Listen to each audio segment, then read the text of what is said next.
చైతన్యరథం ప్రేక్షకులకు స్వాగతం, నమస్కారం. అమరావతి పునః ప్రారంభమవుతున్న వేళ అమరావతి చట్టబద్ధత దీనిపైన విశ్లేషించడానికి మనతో పాటు ప్రముఖ రాజకీయ ఆర్థిక సామాజిక విశ్లేషకులు ఉన్నారు. కొత్త రవీంద్రబాబు గారు. వారిని అడిగి మరిన్ని విశేషాలు తెలుసుకునే ప్రయత్నం చేద్దాం. సార్ నమస్తే. నమస్తే. రేపు అమరావతి పునః ప్రారంభించబడుతుంది. అట్లాగే మన చంద్రబాబు నాయుడు గారు రైతులకి చట్టబద్ధత కల్పిస్తామని చెప్పి హామీ ఇచ్చారు. దీనిపైన సమగ్రంగా విశ్లేషించండి sir. Andhra Pradesh capital Amaravati, the peoples capital, the green field capital, self sustainable capital of Andhra Pradesh Amaravati. So ఈ విధంగా అమరావతి ఫస్ట్ టైం 2014-19లో అప్పట్లో ప్రభుత్వంలో ఉన్నటువంటి తెలుగుదేశం పార్టీ నారా చంద్రబాబు నాయుడు గారు అసెంబ్లీ వేదికగా, అసెంబ్లీ సాక్షిగా ఒక కన్సెన్సస్ తీసుకొచ్చినప్పుడు ఆ రోజుల్లో ప్రతిపక్షంలో ఉన్నటువంటి వైఎస్ఆర్ కాంగ్రెస్ పార్టీ పూర్తి మద్దతు ఇస్తాం, అమరావతి మన రాజధాని, 33,000 ఎకరాలకి తక్కువ కాకుండా ఎక్వైర్ చేయండి అవసరం అంతా అని అసెంబ్లీ సాక్షిగా చెప్పి సబ్సిక్వెంట్ ఎలక్షన్స్లో మరి జగన్ రెడ్డి గారు గెలవటం. ఆయన గెలిచిన తర్వాత ఆంధ్రప్రదేశ్లో అమరావతి విధ్వంసంతో పరిపాలన స్టార్ట్ చేయటం. ఆ తర్వాత 3 రాజధానులని 3 ముక్కలు ఆటాడి ఏ రాజధాని లేని రాష్ట్రంగా అమరావతిని నిలబెట్టి పేరు ప్రఖ్యాతులు నాశనం చేసింది వైఎస్ఆర్ కాంగ్రెస్ పార్టీ. మరి ఈరోజు మళ్ళీ ఎన్డీఏ గవర్నమెంట్ అధికారంలోకి వచ్చిన తర్వాత అమరావతికి పునఃప్రారంభం, పునర్జీవనం, జంగిల్ క్లియరెన్స్ దగ్గర నుంచి డే 1 ఆన్వర్డ్స్ దానికి ఒక కళ తీసుకొచ్చి మళ్ళీ ముందుకు వెళ్తున్న సందర్భం ఆంధ్రప్రదేశ్ ప్రజలు హర్షిస్తున్నారు. ఈ మాట ఎందుకు అంటున్నానంటే, అమరావతికి ఏకైక రాజధాని అమరావతి అన్న ఒక స్లోగన్ తోటి వీళ్ళు ఒక ఆలోచనతోటి ఈ ప్రభుత్వం, ఎన్డీఏ ప్రభుత్వం ఎలక్షన్లోకి వెళ్ళారు. మరి ఎలక్షన్లో ఎక్కువ భారీ మెజారిటీతో గెలిపించారు. అంటే ఆంధ్ర రాష్ట్ర ప్రజలంతా కూడా అమరావతి రాజధాని అన్న నిర్ణయానికి సపోర్ట్ చేశారు అనేది మనం అనుకోవచ్చు. అది వాస్తవం కదా. సో ఇప్పుడు విధ్వంసమైన అమరావతిని మళ్ళీ బ్యాక్ పునర్జీవనం తీసుకొచ్చే ప్రక్రియలో సక్సెస్ నెంబర్ 1 సెంట్రల్ గవర్నమెంట్ నుంచి ఒప్పించి ఎవరు ఊహించినంత విధంగా ఫండ్స్ తీసుకురావటం. అది వరల్డ్ బ్యాంక్ కావచ్చు, ఇంకా రకరకాల రూపంలో. రెండోది సెంట్రల్ గవర్నమెంట్ ద్వారా రావాల్సిన కొన్ని ఫండ్స్ని సక్సెస్ఫుల్గా తీసుకురావటం. మూడోది రైల్వే లైన్ లాంటి కొన్ని ప్రాజెక్ట్స్ అమరావతికి తీసుకురావటం. ఇవన్నీ చూసినట్టయితే అమరావతి మళ్ళీ కళకళలాడే అవకాశం కనిపిస్తూ ఉంది. ఈ సందర్భంలో మొన్న అమరావతికి భూములు ఇచ్చిన రైతులు చంద్రబాబు నాయుడు గారిని సమావేశం అయ్యారు. సమావేశం అయినప్పుడు ఇప్పుడు ఆంధ్రప్రదేశ్ రాష్ట్రం అంతా చర్చ ఏం జరుగుతుందంటే, అమరావతికి 33,000 ఎకరాలు తీసుకున్నారు ఆల్రెడీ. సో ల్యాండ్ పూలింగ్ విధానంలో తీసుకున్నారు. దాన్ని మనం అభినందించాలి. ఎందుకంటే భారతదేశంలోనే ఫస్ట్ టైం ల్యాండ్ అక్విజిషన్లో కాకుండా ల్యాండ్ పూలింగ్ ద్వారా తీసుకోవటం వల్ల అన్ని వేల ఎకరాలు ఫస్ట్ హిస్టరీ. అది చాలా రికార్డ్. అది దీనివల్ల రైతులు ఈ డెవలప్మెంట్లో భాగస్వాములు అవుతారు. అదే ల్యాండ్ అక్విజిషన్లో తీసుకుంటే ఇది ఎంత డెవలప్ అయినా వాళ్ళకి మొదలు ఇచ్చిన పేమెంట్ మాత్రమే ఉండిపోద్ది. అంటే ఈ అభివృద్ధిలో వాళ్ళు భాగస్వాములు కారు. ఇక్కడ ఈ వినూత్నమైన స్కీమ్ విధానం వల్ల రైతులు కూడా ఫ్యూచర్లో అమరావతి డెవలప్ అయితే వాళ్ళ భాగస్వామ్యం ఉంటుంది. That is called peoples capital. So ఈ విధమైన ఆలోచనతో ఇచ్చినప్పుడు మొన్న అమరావతి రైతులంతా చంద్రబాబు నాయుడు గారిని కలిసినప్పుడు కొన్ని సందేహాలను లేవనెత్తారు. అందులో ఒక అంశం ఏంటంటే, ఇప్పుడున్న 33,000 ఎకరాలు పూర్తి స్థాయిలో డెవలప్ అవ్వలేదు. వీళ్ళకి అలాట్ చేసిన ప్లాట్స్ కూడా డెవలప్మెంట్ జరగలేదు. ఇటువంటి పరిస్థితుల్లో ఫేజ్ 2 కోసం భవిష్యత్తు అవసరాల దృష్ట్యా ఇంకొక 44,000 ఎకరాలు అక్విజిషన్ ల్యాండ్ పూలింగ్ ద్వారా చేయటం అనేది వీళ్ళు కొంత సందేహాలు వీళ్ళల్లో ఉన్నాయి. చంద్రబాబు నాయుడు గారు ఆ సందేహాలను అన్నిటిని కూడా నివృత్తి చేశారు. ఏమంటే, భవిష్యత్తు అవసరాలు దృష్టిలో పెట్టుకోకపోతే, ఎందుకంటే ఆయన ఎప్పుడు కూడా ఫ్యూచర్ను దృష్టిలో పెట్టుకుంటారు. గతంలో 2020 అన్నారు, ఇప్పుడు విజన్ 2047 అన్నారు. ఈరోజు అమరావతి గురించి ఆలోచించకూడదు. ఫ్యూచర్లో అమరావతి ఎలా ఉండాలంటే ఏముండాలా? అంతర్జాతీయ airport, international airport. For example హైదరాబాద్లో చంద్రబాబు నాయుడు గారు ఉమ్మడి ఆంధ్రప్రదేశ్లో పరిపాలించినప్పుడు శంషాబాద్ దగ్గర 5,500 ఎకరాలు ఇంటర్నేషనల్ ఎయిర్పోర్ట్కి ల్యాండ్ అక్విజిషన్ చేసినప్పుడు చాలామంది విమర్శించారు, 8,000 ఎకరాలు అసలు ఎయిర్పోర్ట్కి అవసరమా అని. మరి ఈరోజు శంషాబాద్, హైదరాబాద్లో international airport the best airport in India, awards ఎన్నో వచ్చినాయి. అంటే ఇప్పుడు మళ్ళీ ఎక్స్పాన్షన్కి వెళ్తున్నారు. ఇంకొక విషయం, అదే శంషాబాద్ ఇంటర్నేషనల్ ఎయిర్పోర్ట్లో 2.42 lakhs ప్యాసింజర్స్ ప్రయాణం ట్రావెల్ చేస్తున్నారు. చాలా పెద్ద ఎత్తు అనమాట. మరి అది స్టార్ట్ చేసినప్పుడు అంత లేకుండే.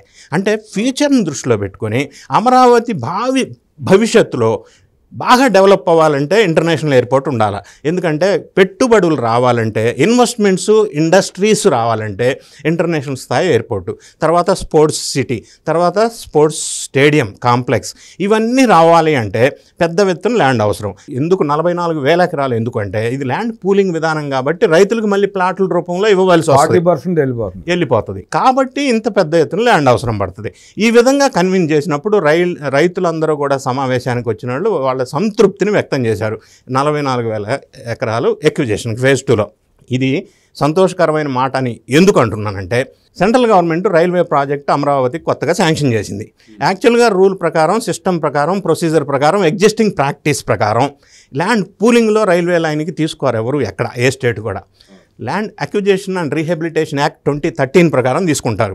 ఆ ప్రకారంగా తీసుకున్నప్పుడు రైతులకి market value, record registered value into 2.5 time మాత్రమే రేట్ వస్తుంది. కానీ ఈ పూలింగ్ విధానంలో ఈ డెవలప్మెంట్లో భాగస్వాములు అవుతారు.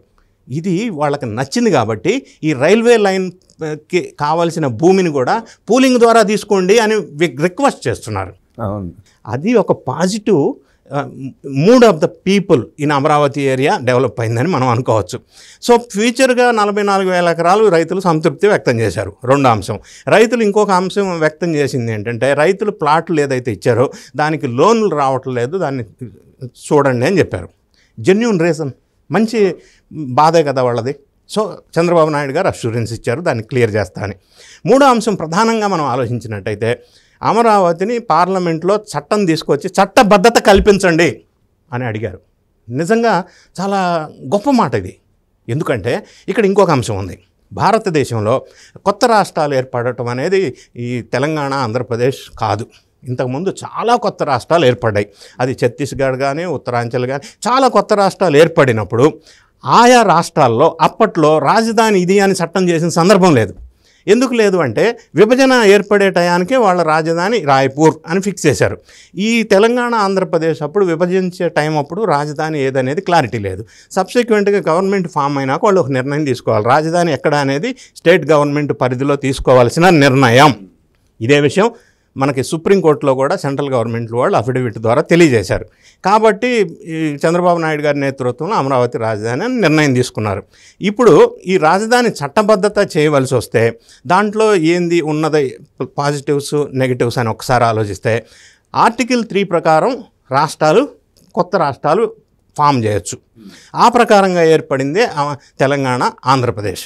ఇంకొక విషయం ఏంటంటే, ఆర్టికల్ 4 కూడా ఏం చెప్తుందంటే, ఇట్లా ఏర్పడిన విభజితమైన రాష్ట్రాల్లో మళ్ళీ మార్పులు, అమెండ్మెంట్స్ లేదా దానికి సంబంధించిన చేంజెస్ ఏమన్నా ఉంటే ఆర్టికల్ 4 ప్రకారం చేయవచ్చు. మూడో అంశం, ఇది పార్లమెంట్లో బిల్లు పాస్ అయితే అది గజెట్ రూపంలో వచ్చేస్తుంది. పార్లమెంట్లో బిల్లు పాస్ కావడానికి ఇక్కడ స్టేట్లో ఎన్డీఏ గవర్నమెంట్ ఉంది, సెంట్రల్లో ఎన్డీఏ గవర్నమెంట్ ఉంది. కాబట్టి పార్లమెంట్లో బిల్లు సజావుగా పాస్ అవుతుంది అనేది ఒక ఆశ మనం ఆశించవచ్చు. ఇప్పుడు పాస్ అయినప్పుడు, గెజెట్ వచ్చినప్పుడు అమరావతి రాజధాని అని రైతులకి, ఆంధ్ర రాష్ట్ర ప్రజలకి ఒక భరోసా ఇచ్చినట్టు అవుతుంది. దీనివల్ల ఇక్కడ నాకు వచ్చే డెవిల్స్ అడ్వకేట్ లాగా ఇంకొక అనుమానం కూడా లేకపోలేదు. మళ్ళీ ఇప్పుడు వీళ్ళు అడుగుతుంది ఎందుకు, మళ్ళీ జగన్ రెడ్డి గారి ప్రభుత్వం ఇన్ కేస్ ఫర్ ఎగ్జాంపుల్ మళ్ళీ అమరావతి విధ్వంసం చేస్తే ఎంతకాలం ఈ ఆట, దోబూచులాట, ఎంతకాలం ఆంధ్ర రాష్ట్రం ఇట్లా విధ్వంసానికి గురవుతూ మళ్ళీ పడుతూ లేస్తూ అనేది ఒక భయం. అయితే ఈ చట్టం తీసుకొచ్చారు అని అనుకుందాం. ఇప్పుడు 2 ఎన్డీఏ ప్రభుత్వాలు ఉన్నాయి కదా. Next suppose YSR Congress party అధికారంలోకి వస్తే, పొరపాటున సపోజ్ ఫర్ ఎగ్జాంపుల్, అప్పుడు ఆయన మళ్ళీ చట్టం తీసుకొస్తే పార్లమెంట్లో, చట్టం మళ్ళీ తీసుకురావచ్చు కదా, బలం ఉంటే అక్కడ తీసుకొస్తే మళ్ళీ కథ మొదలే కదా. సో అటువంటిది కూడా జరగకుండా ఉండాలి అంటే అమరావతికి చట్టబద్ధత తీసుకురావడంతో పాటుగా 3 సంవత్సరాల్లో అమరావతిని ఇంకెవడో విధ్వంసం చేయడానికి సాహసం కానీ ఆలోచన కానీ చెయ్యకుండా ఉండే విధంగా అమరావతి డెవలప్మెంట్ జరగాలి. డెవలప్మెంట్ జరగాలంటే బిల్డింగ్స్ ఒక్కటి వస్తే డెవలప్మెంట్ కాదు. అక్కడ ప్రజలు నివసించడానికి ఎక్కువ మంది రావాలి అంటే ఉపాధి అవకాశాలు మెరుగుపడాలి. ఉపాధి అవకాశాలు మెరుగుపడాలంటే ఇన్వెస్ట్మెంట్స్, ఇండస్ట్రీస్, అది సాఫ్ట్వేర్ కావచ్చు, సర్వీస్ సెక్టర్ కావచ్చు, ఇప్పుడు హైదరాబాద్లో సైబరాబాద్ లాగా.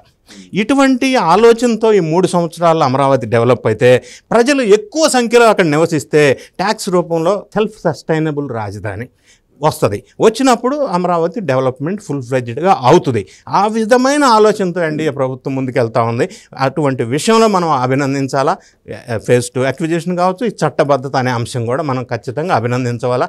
రైతులు కానీ అందరూ కానీ హర్షించే విషయంగా దీన్ని చెప్పవచ్చు. సార్, ఇప్పుడు విమానాశ్రయానికి 5,000 ఎకరాలు అడుగుతున్నారంటే పాసింజర్ సర్వీస్కే కాకుండా కార్గో సర్వీస్ కూడా ఆయన ప్లాన్ చేసే అవకాశం ఉందంటారా? Any international airport for that matter సిటీబీ, పీటీబీ ఉంటుంది. ఇప్పుడు హైదరాబాద్ ఇంటర్నేషనల్ ఎయిర్పోర్ట్లో కూడా సిటీబీ ఉంటుంది, పీటీబీ ఉంటుంది. పీటీబీ అంటే ప్యాసింజర్ టెర్మినల్ బిల్డింగ్, సిటీబీ అంటే కార్గో టెర్మినల్ బిల్డింగ్. ఈ రెండు కూడా ఒకే క్యాంపస్లో, అంటే అది ముంబై కావచ్చు, ఢిల్లీ కావచ్చు, హైదరాబాద్ కావచ్చు, బెంగళూరు కావచ్చు, ఎక్కడ పెద్ద అంతర్జాతీయ విమానాశ్రయాలు తీసుకున్నా దీంతో పాటుగానే కార్గో టెర్మినల్ పక్కనే ప్యారలల్గా ఉంటుంది. దీనివల్ల ఏమవుతుందంటే ఫ్యూచర్లో రెండు ఉండటం వల్ల ఎక్కువ అవకాశాలు వస్తాయి. అది ఉపాధి అవకాశాలు కావచ్చు, ఈ అక్కడ ఉన్న వాళ్ళకి ఎక్స్పోర్ట్ వేరే దానికి పంపించడానికి, రిసీవ్ చేసుకోవడానికి కూడా అవకాశాలు ఉంటాయి. సో ఆ విధంగానే డిజైన్ ఉంటుంది. ఏరో సర్వీస్ సెంటర్లు కూడా ఏర్పాటు చేసుకునే అవకాశం, ఏరో సర్వీస్ సెంటర్లు కూడా ఉంటుంది. ఎందుకంటే మనకి జిఎంఆర్ ఎయిర్పోర్ట్ హైదరాబాద్లో చూసాం, ఏరోస్పేస్ సర్వీస్ సెంటర్ కూడా పెట్టారు. సో అది కూడా కాకుండా ఓవరాలింగ్ సిస్టమ్ కూడా పెడతారు. ఎందుకంటే ఇంటర్నేషనల్ ఎయిర్పోర్ట్ అనేది ఇన్ని వేల ఎకరాలు ఉన్నప్పుడు రకరకాల ఫెసిలిటీస్ అందులో ఉన్నప్పుడు ఎయిర్లైన్స్ వాళ్ళు ప్రిఫర్ చేస్తారు. రెండోది, దానివల్ల ఉపాధి అవకాశాలు మళ్ళీ పెద్ద ఎత్తున పెరిగే అవకాశం. ఇవన్నీ ఏంటంటే ఇంటర్లింక్డ్, ఎక్కువ మంది జనం అక్కడికి రా, దానివల్ల ఏమవుద్ది, ట్యాక్స్ రూపంలో ప్రభుత్వానికి ఇన్కమ్ వస్తుంది. సో అమరావతి ఆ విధంగా సెల్ఫ్ సస్టైనబుల్ రాజధానిగా ముందుకెళ్లే అవకాశం కనిపిస్తూ ఉంది. అమరావతి గురించి అద్భుతంగా వివరించిన కొత్త రవీంద్రబాబు గారికి ధన్యవాదాలు తెలియజేస్తూ నమస్కారం.